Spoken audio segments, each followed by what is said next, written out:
नमस्कार दोस्तों, मैं हूं सुनील और आप देख रहे हैं जय भारत न्यूज़ नेटवर्क। तो आज मेरी मुलाकात जो है मिल्खी राम मस्ताना, जो कि पुराने भद्रवा के उभरे हुए सिंगर, उनसे मैं आज मुलाकात करूंगा और उनसे कुछ बातें करूंगा पुराने जो इनका कल्चर है उनके बारे में। तो पहले इनके जो बचपन था, बचपन से जानने की कोशिश करूंगा कि इनका बचपन कैसे रहा और कहाँ से ये बिलोंग करते हैं।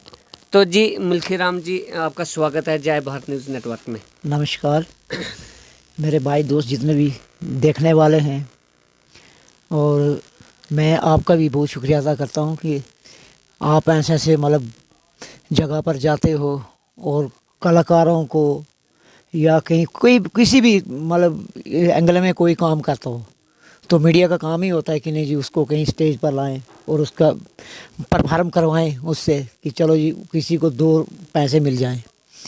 मेरा बचपन तो बहुत गरीबी में भी मतलब रहा है। मेरे पापा भी गाते थे थोड़ा थोड़ा, उसके बाद मुझे मम्मी ने पाला। मुझे मेरे मम्मी अभी उनकी एज नॉर्मल 86 है इस वक्त, तो उन्होंने पाला। तो पढ़ तो पाए नहीं, हम अंडर मैट्रिक रह गए, लेकिन इस सिंगिंग में थोड़ा थोड़ा क्योंकि पापा गाते थे। उसके बाद फिर ये पता नहीं मुझे कि पापा गाते कि मेरे मम्मी बोलते हैं, क्योंकि उस वक्त बड़ा छोटा था, मैं 3 साल का था, मेरे पापा की डेथ हो गई थी। तो उसके बाद जब मैं 4th में था तो वहाँ से शुरू हो गए। 4th में से टीचर ने निकाला मुझे, तो वहाँ से शुरू हो गए, फिर रुके नहीं जहाँ तक हमारी औकात थी। सर, मेरा आपसे एक और सवाल रहेगा कि बचपन में जब आपने सिंगिंग स्टार्ट की तो क्या आपके घर में कोई ऐसा जो सदस्य था वो गाते थे वहाँ पर? उस वक्त तो कोई, मेरे पापा की डेथ हो गई थी। अच्छा। तो उस वो कुदरती, क्योंकि भद्रवा में गॉड गिफ्ट बड़ी है। जितने भी हमारे जो भद्रवा के जितने भी आर्टिस्ट हैं, राइटर हैं, सिंगर हैं, कॉमेडी हैं, जितने भी हैं, तो सारे ये गॉड गिफ्ट है, सीखा हुआ का। अभी तो थोड़ा थोड़ा सीख रहे हैं सब अब थोड़ा, लेकिन उस वक्त कोई ऐसी सुविधा नहीं थी। तो सर एक और मेरा सवाल रहेगा कि घर से आपको कितना सपोर्ट रहा जब 3 साल के थे आपके पापा जी की डेथ जो हो गई, तो मम्मी ने कैसे आपको आगे तक जाने की आपके साथ मदद की? मेरे मम्मी ने मेरे लिए बड़ी मेहनत की है, जो कि मैं उतना नहीं कर पाया, क्योंकि मेरी मम्मी ने मेरे लिए बहुत मेहनत। दूध मेरे मम्मी ने भद्रवा तक लिया है। अभी ये 4-5 साल हो गए उनसे मैंने छुड़ा दिया, नहीं तो मेरी मम्मी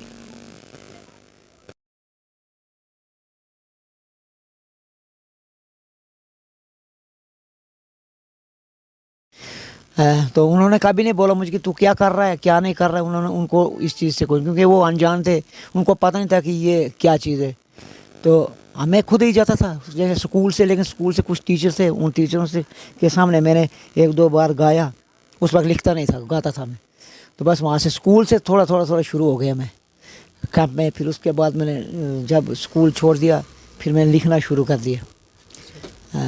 तो फिर भदवाई में, हिमाचली में वो मैंने लिखना थोड़ा 1-2 शायद हो सकता है हिंदी में भी 2-3 लिखे हों, लेकिन ज़्यादा मेरा तवज्जो था भद्रवा के लिए कि भद्रवा का चलो कोई अच्छा सिंगर मिले गाने वाला, कोई अच्छा प्रोजेक्ट मिले करने वाला जो फाइनेंशियली हमारी हेल्प करे। लेकिन अभी तक हमें कोई नहीं मिला।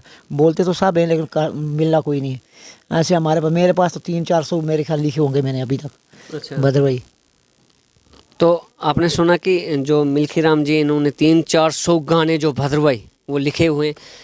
लेकिन मैं इनसे अब जो जय भारत न्यूज़ के व्यूअर्स हैं उनको मैं पहला गाना जो इनका रिलीज़ हुआ था उसके बारे में इनको जानने की कोशिश करूँगा इनसे कि पहला गाना कौन सा आया था इनका, और उसके बाद इनसे जानूँगा कि सबसे जो सुपर हिट इनका गाना रहा वो गाना कौन सा था।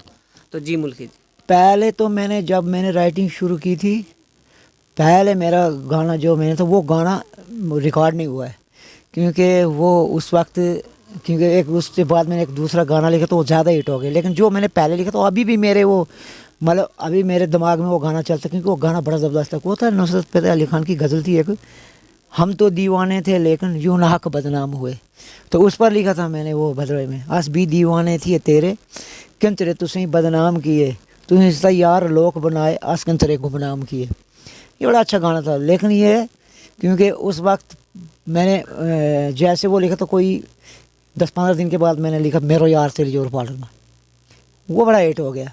वो मैंने खुद गाया था, तो वो इतना पॉपुलर हो गया। पहले हमने भद्रवा में कैश निकाली, तो वहीं से वो कैश थी, वो आपने ऐसे ही देसी हिसाब से निकाली थी, मेरे ख्याल 15-16 हज़ार बिकी थी।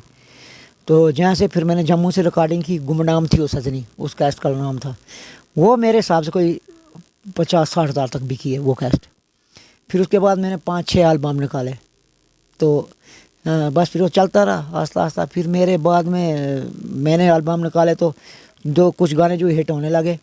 उसके बाद फिर लोगों को पता चला, फिर मेरे पास सिंगर भी आने लगे, जैसे मूलराज जी आए, जुलेखा आई, इंदुबाला आई, या सुरेश चौहान।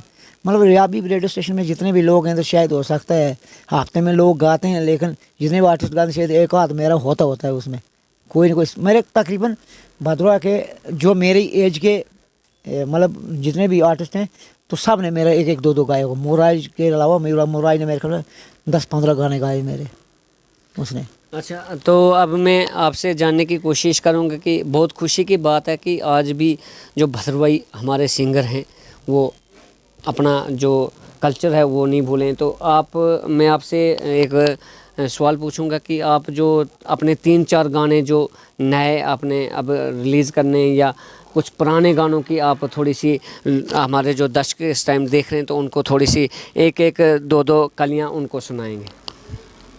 एक लिखा मैंने अभी, एक लड़का इधर है, इधर ही है, शेरी का है, मनी, उसको दिए मैंने 4-5 गाने रिकॉर्ड करने के लिए। एक उसका खुद लिखा है, एक मैंने खुद लिखा है, 1-2 भजन दिया है। तो अभी उसने वो पता नहीं शूट किया या नहीं किया, लेकिन एक गाना उसमें वो बड़ा पसंद था, मैंने खुद लिखा था। वो धुन है थोड़ी सी हिमाचली टच होती है। हो नशेरी तू बंद बोतले, आस तू गमेरी दवा, हो नशेरी तू बंद बोतले, आस तू गमेरी दुआ, हो दुई पैग लई ता सजना, रोड़ी लई ओए दुनिया, हो नशेरी तू बंद बोतले, आस तू गमेरी दवा। ये दिया उसको मैंने, मतलब मनी के स्टूडियो में वो रिकॉर्ड किया था। तो उसके बाद एक दूसरा रेडियो स्टेशन में दिया, उसको एक 2 साल। तेरे लौंगे रोल शिकारो मेरे दिल तोड़ते, तेरे लौंगे रोल शिकारो, तेरे लौंगे रोल शिकारो मेरे दिल तोड़ते, मेरे दिल तोड़ते है। तू चल च बड़ी मस्तानी, तू चल च बड़ी मस्तानी, अजमानो जोते, तेरे लौंग रोल शिकारो मेरे दिल तोड़ते, तेरे लौंग रोल शिकारो। जी सर, आपसे मेरा एक और सवाल रहेगा कि आप जागरण भी करते हैं, और आपको ये मुझे बताना चाहिए कि आपकी फ़ीस कितनी है और कहाँ कहाँ पर आप जागरण करते हो। तो कितना लोग जो है, लोगों का आपके जागरण को सुनने में कितना मज़ा आता है, और आपको किस नज़र से लोग देखते हैं? जागरण की बात है, जागरण जब हमारा दौर था, ये दौर की बात होती है, कभी धूप कभी छाँव। तो जागरण में भी जो बड़े मैंने भजन अपने लिखे हैं, शायद 300 के करीब पहुंचा हूँ मैं लिखने में भजन भी। तो इसमें मिक्स में आता है, जैसे हिंदी है, डोगरी है, हिमाचली है, अपना भद्रवाही है। भद्रवाही तो मेरा एल्बम भी निकला था एक, माता मेरी बांसुरी फाड़ उतारे, बहुत हिट हुआ वो नंबर। अभी उसके मुकाबले में भद्रवा में नहीं हुआ नहीं कोई भी। तो उसके बाद जागरण का जब हमारा दौर था, आज से 2 साल पहले रखो, तो बहुत जागरण की। अब जैसे अब मतलब एज फैक्टर भी हो जाता है थोड़ा, फिर नए लड़के आते हैं जो मतलब 25 साल का लड़का या 18 साल का लड़का गाएगा, जितना स्टैमिना उसमें होगा, हो सकता है उतना हमें ना हो। फिर पब्लिक की चॉइस होती है, क्योंकि आज की जो पब्लिक है वो सुनने वाली नहीं है। हमारी जो खासकर मेरा पता नहीं मैसेज कैसा जाएगा, लेकिन इतना बोल सकता हूँ कि हमारी जो हिंदू कम्युनिटी है, इसमें सुनने का मतलब सब्र नहीं है, ये सुन नहीं पाते हैं। इनको चाहिए म्यूजिशियन इतना भारी, ढोल धमाका, नाचना कूदना। मतलब ये नहीं समझ कि जागरण किस लिए होता है या कीर्तन सत्संग किस लिए होता है, क्योंकि ये नहीं होता कि कोई अगर कोई इतना चीखें मार रहा है या कोई गा रहा है, तो उसमें क्या होता है कि बोलते हैं ये बड़ा अच्छा गा रहा है, लेकिन वो चीज़ नहीं सोचते हैं कि नहीं जी इसका अर्थ क्या है। या ये रिदम में गा रहा है, क्योंकि रिदम हम लोगों को रिदम का पता नहीं रिदम क्या चीज़ है। लेकिन मैं फिर ये बोलता हूँ कि हमारी जितनी भी कम्युनिटी है कि हमको सत्संग के हिसाब से, जागरण के हिसाब से सुनना चाहिए। और ये कलाकार जो स्टेज पर जाता है तो सवाल करना चाहिए उससे कि नहीं जी आप कलाकार तो हो, लेकिन आप हमें क्या संदेश दे रहे हो? अपने धर्म के बारे में अच्छा दे रहे हो, या धर्म के बारे में आपको कोई ना कोई रुचि है या समझ है? हमें स्वभाव कुछ लोग हमारे भटकते हैं, कुछ लोग हैं जैसे खा भी करा जाते हैं, तो हमारा जागरण का तो हमारा जो मैसेज है बहुत गलत जाता है। उससे हमें कुछ मतलब हमें नहीं है, जितनी भी हमारी कम्युनिटी है हमको बहुत कुछ सहना पड़ता है। तो फिर भी मैं माफ़ी चाहता हूँ अगर किसी को ठेस लगे, क्योंकि मेरे दिमाग में जो आए तो मैंने बता दिया। लेकिन हमें सुनने का सब्र नहीं है। जागरण तो बड़े के, लेकिन अभी थोड़े काम हुए क्योंकि नए लड़के निकले हैं आज, है नए लड़कों का। और हमारा कोशिश को हमारी बराबर होती है, हालांकि काम बराबर ही होता है। जैसे आज मुझे काम भद्रवा में, मुझे जम्मू में हुआ काम। अब क्योंकि मैं थोड़ा जम्मू के लिए रुक कर रहा हूँ, मैं थोड़ा जम्मू में बैठता हूँ, डेरा है मेरा, तो मैं जम्मू में ज़्यादा का तो शायद इधर से जो मेरे फ्रेंड सर्कल वो बोलते नहीं यार वो जम्मू में बैठा है, इधर थोड़ा काम कम हो जाता है, या तो हम उसको बुलाएंगे उधर से तो शायद हो सकता है किराया ज़्यादा लग जाए। तो रही फीस की बात, तो फीस मैं किसी से मांगता नहीं हूँ। जी जी। ये जितने मेरे साथ काम करते हैं तो मैं मांगता नहीं किसी से पैसे, में कभी किसी से नहीं मांगता है। मेरे साथ ये लड़का होता है विजय शेरी से, विजय कोतवाल, ये मुझे अपने बेटे की तरह भी है तो दोस्त भी है। लेकिन मैं इसको दोनों दर्जों से इसको मैं इसको सर पर रखता हूँ, क्योंकि ये बहुत मतलब इसको संगीत के बारे में इसको बहुत शौक़ था। लेकिन जब इसने शुरू किया तो तब इसको पता नहीं था संगीत का क्या चीज़ है। तो मैंने इसको एक चीज़ बोली कि यार आप सीखो, मेरे पास नहीं है। ये मेरे से बोलने लगा, मैं कि मेरे पास नहीं है, आप जाओ किसी दूसरे, ये एक दूसरे के पास ही। उसके बाद खुद मेहनत की और आज हमारे डिस्ट्रिक्ट टोडा का टॉप म्यूजिशियन में आता है, सबसे टॉप म्यूजिशियन में है। लेकिन सीखा इसने खुद है। लेकिन अभी भी ये बोलते नहीं जी मेरे को उस्ताद बोलते नहीं जी आपकी देन है। इसके पापा भी बोलते हैं कि नहीं जी मैंने से पैदा किया इसको, है। लेकिन जो मार्गदर्शन आपने किया है वो मेरे से भी नहीं हो सकता था। तो ये चीज़ होती है कि मेहनत बंदा खुद करता है, लेकिन नाम किसका होता है? जिसने रास्ता दिखाया होता है। तो जागरण की बात ये है कि काम है, जागरण में अभी भी काम है, लेकिन हमारा काम है जो हमारे नौजवान लड़के हैं उनको काम है, हमें भी काम है। ऐसी कोई काम है वो काम ही नहीं कि माता रानी देती है तो सबको बराबर दे। मुझे तो इतना दिया माता ने, इतना दिया कि मैं तो बोलता हूँ कि मैं उसका कोई भरपाई नहीं कर सकता हूँ। अभी तक वो माता रानी की मेरा काम ही यही है, मैं कोई काम नहीं करता हूँ, यही है। मैं बोलता हूँ माता रानी इज्जत बेचती तेरे हाथ में, तू जान तेरा काम जाने। अच्छा, जय भारत न्यूज़ के जो व्यूवर हैं वो आपसे कुछ एक दो भजन भी सुनने की अभी इच्छा कर रहे हैं कि हम जो मुल्की राज जी हैं उनसे एक दो भजन जो है भद्रवाही में भजन या हिंदी में भजन। तो मुल्की राज जी कुछ जो व्यूवर आपको इस टाइम देख रहे हैं तो उनको कोई एक दो भजन सुनाइए।